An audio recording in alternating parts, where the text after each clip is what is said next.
A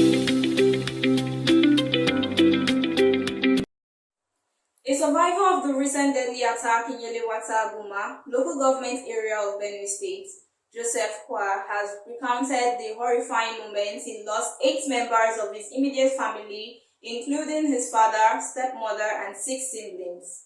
Speaking in an interview with a TV station, Kwa revealed that the attackers had sent prior warnings to the community, which residents had dismissed due to similar past threats that never materialized.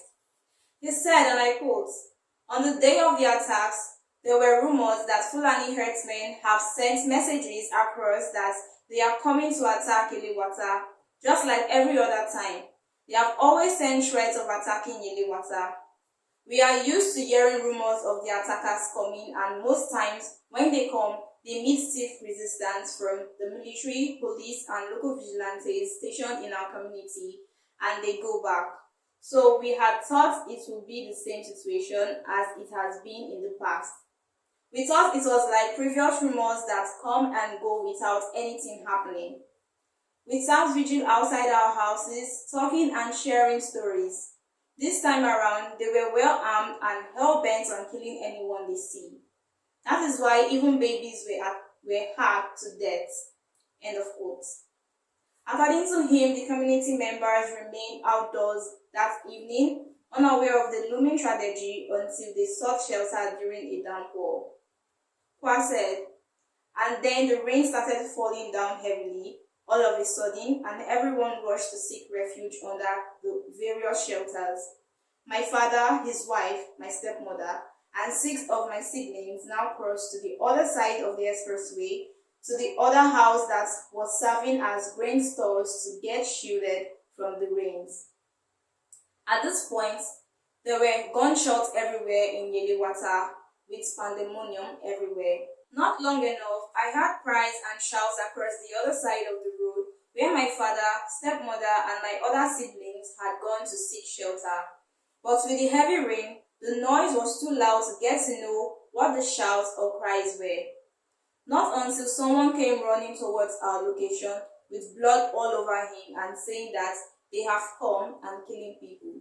That was when I and my mother and the rest of my biological brothers and sisters decided to flee to the place where the security agents were also engaging the attackers from all positions. That was how I was able to escape with my mother and siblings to safety."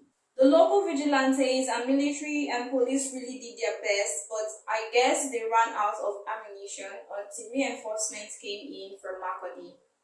He later returned to the house where his relative had gone and discovered their charred remains among the burnt stores. I was able to go to the very house my father and the other members of my family went to hide, where I discovered his charred remains along with my stepmother and siblings. I was really devastated. We had foodstuffs in the store, where we normally go to restock our household, all burnt down along with our family members, he reportedly said.